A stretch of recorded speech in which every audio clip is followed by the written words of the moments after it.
ये है नवरात्रि स्पेशल साबूदाने की खिचड़ी।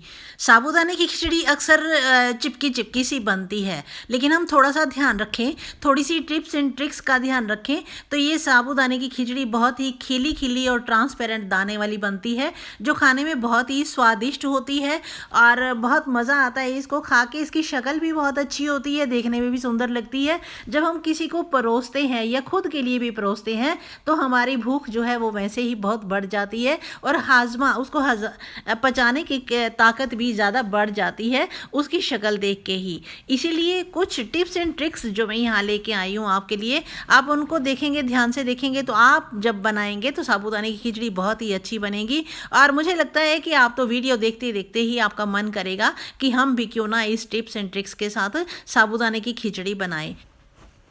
नमस्ते, सत श्री अकाल। मैं उषा तनेजा आपका वेलकम करती हूँ।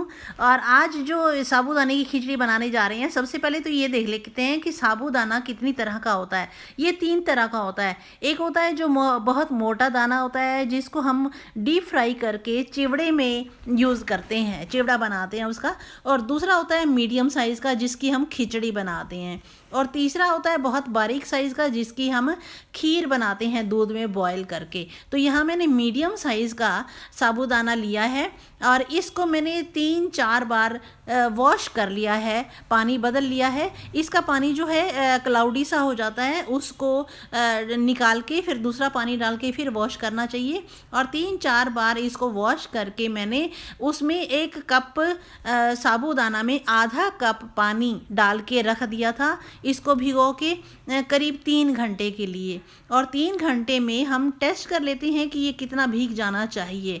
अगर आपने पानी कुछ ज़्यादा या कम डाला है तो आप इसको छलनी में निकाल के इसको थोड़ी देर के लिए पंखे के नीचे रख दें फैला के। तो ये पानी जो है एक्स्ट्रा वो सारा उसमें कपड़े के ऊपर एब्जॉर्ब हो जाएगा। और फिर इसको चेक करने का तरीका ये है कि इसका एक दाना आप मैश करके देखें, और मैश करने के बाद ये अच्छी तरह से फ्लैट हो जाएगा। और फिर इसको रोल करते हुए वापस से दाना बनाएंगे तो ये फिर से दाना बन जाएगा। तो ये इसको चेक करने का एक तरीका होता है कि ये पूरी तरह भीगा है या नहीं भीगा है, क्योंकि अगर कच्चा रह जाएगा तो भी खाने में अच्छा नहीं लगेगा, और ओवर सोक हो जाएगा, ज़्यादा सॉफ्ट हो जाएगा तो भी ये सही नहीं बनेगा। तो यहाँ पर हमारा साबूदाना परफेक्टली सोख हो चुका है। और यहाँ कढ़ाई अब मैंने ले ली है, गैस पे चढ़ा दी है, और इसमें मैंने सिर्फ 3-4 बूंद ही ऑयल डाला है, ताकि कढ़ाई जो है वो ग्रीस हो जाए। बस उसमें ऑयल नहीं डालना है ज़्यादा। इसको ऐसे समझ लीजिए कि ड्राई रोस्ट करना है मूंगफली को। और यहाँ पर हमने छलनी में जो चिवड़ा रखा है, साबूदाना रखा है, उसको थोड़ा सा हिला लेते हैं ताकि उसका पानी नीचे से गिर जाए। और ये मूंगफली अब तक भून चुकी है, ब्राउन हो चुकी है, लाइट ब्राउन। तो इसको निकाल के उसी कढ़ाई में मैंने 1 छोटा चम्मच घी डाला है, सिर्फ, ज़्यादा घी नहीं डाला है, देख रहे हैं आप। और इसमें अब मैंने एक बॉयल्ड पोटैटो जो रखे हुए हैं, 2 पोटैटो मीडियम साइज़ के, उनको मैंने चॉप कर लिया है, पीसेस बना लिए हैं। और अब इस कढ़ाई में जब घी गर्म हो चुका है तब इसको आलू कटे हुए डाल रही हूँ और इसको हल्का सा फ्राई कर लेते हैं। आलू जो है वो थोड़ा ज़्यादा बॉयल हो जाता है तो थोड़ा सा चिपकने लगता है, और कम बॉयल होता है तो वो ज़्यादा नहीं चिपकता है। और इसमें कुछ मैंने और मसाले नहीं डाले हैं, क्योंकि मैं मसाले भी ज़्यादा पसंद नहीं करती हूँ। तो ये थोड़ा थोड़ा अगर नीचे चिपक भी रहा है तो इसको अगर कड़छी से थोड़ा सा खरोंच लूँगी, क्योंकि ये कढ़ाई जो है वो स्टील की है, नॉन स्टिक में बनाएंगे तो ये भी नहीं चिपकेगा। और ये अब फ्राई हो चुके हैं आलू, मैं इनको निकाल के एक प्लेट में रख लेती हूँ। और प्लेट में रखने के बाद थोड़ा थोड़ा ये क्रिस्पी और ज़्यादा हो जाएंगे, ज़्यादा गले हुए भी नहीं होने चाहिए। और नीचे जो बचा हुआ है, चिपका हुआ है, वो इसको स्क्रैप कर लेते हैं करछी से, और इसको भी मैं हटा लेती हूँ और मूंगफली वाली में ही डाल लेती हूँ। इसका स्वाद बहुत बढ़िया आता है, मुझे तो बहुत अच्छा लगता है ये स्वाद, जो चिपका हुआ नीचे से हम खरोंच के इकट्ठा करते हैं। तो ये मैंने सारा यहाँ पर निकाल लिया है कटोरी में। और अब इसी कढ़ाई में थोड़ा सा घी और डालेंगे। अब इस कढ़ाई में एक छोटा सा चम्मच घी का डाला है मैंने। पहले भी बहुत ही कम घी डाला था और अब भी बहुत कम डाला है। और उसमें 5-7 कड़ी पत्ते डाले हैं और 2 हरी मिर्च बारीक चॉप करके डाली है। और इसको हल्की आंच पे थोड़ा सा फ्राई कर लें, भून लें, जब तक कि ये कड़ी पत्ते थोड़े कड़क नहीं हो जाते तब तक इसको फ्राई कर लें। और उसके बाद जो हमने साबूदाना भिगो कर रखा हुआ है, और ये साबूदाना जो है वो दाना दाना होना चाहिए। इस तरह से उठा के देखेंगे तो ये अलग अलग दाने हैं, तो इन सब को भी उसमें डाल दें।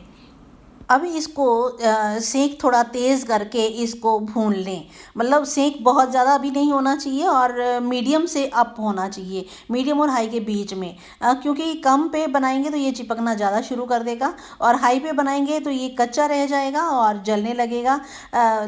लेकिन बीच में से पकना भी बहुत ज़रूरी है। तो इस तरह से इसको करीब 1-1.5 मिनट 2 मिनट तक इसको भून लें अच्छी तरह से।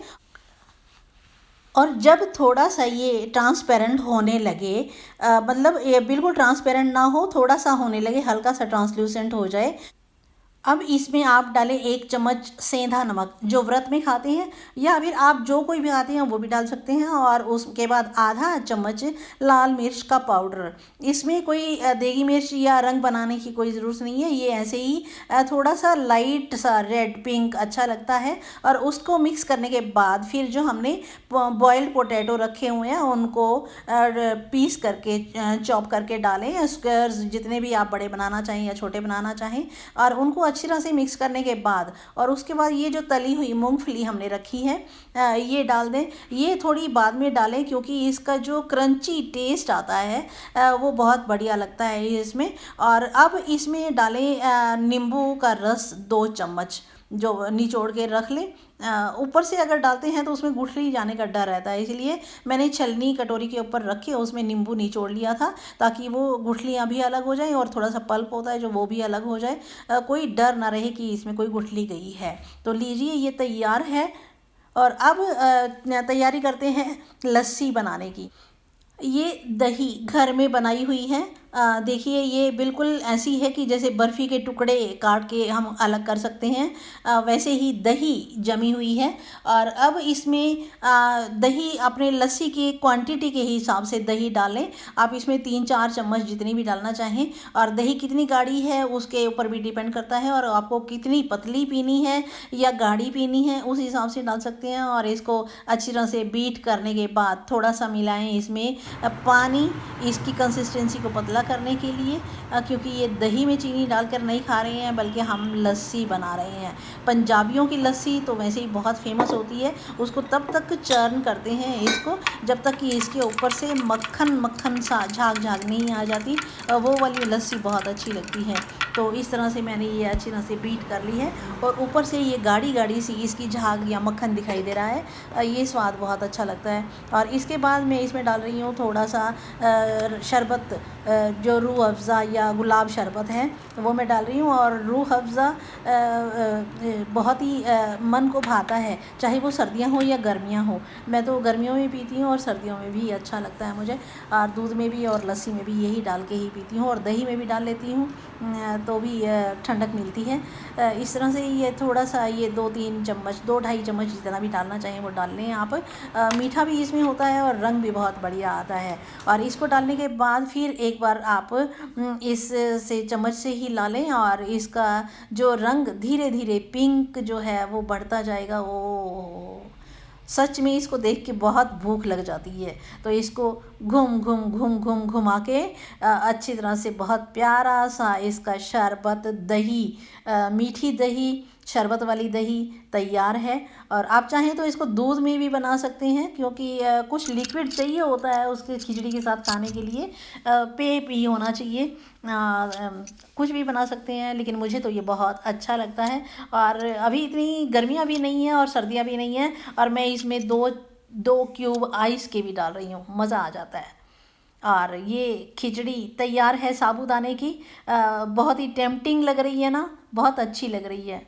तो आज के लिए आपके सामने तैयार है। और ये कढ़ाई के नीचे जो चिपका हुआ होता है इसको स्क्रैप करके खाना तो बहुत बहुत अच्छा लगता है, बहुत मज़ा आता है, और मैं तो ये बड़े शौक़ से खाती हूँ। तो आज के लिए ये रेसिपी तैयार है साबूदाने की खिचड़ी और लस्सी के साथ। व्रत जो है, व्रत का मज़ा आ जाता है अगर ये चीज़ें खाने को मिल जाएं तो। आज के लिए इतना ही, मिलते हैं अगली वीडियो में। तब तक आप अपना और अपनों का बहुत बहुत बहुत ख्याल रखना, और मिलते हैं अगली वीडियो में। और जाते जाते घंटी का बटन दबाना मत भूलना, अगर अभी तक नहीं दबाया तो, नहीं तो सारी रात आपके कानों में घंटियाँ बजती रहेंगी। Thank you, bye bye, bye bye.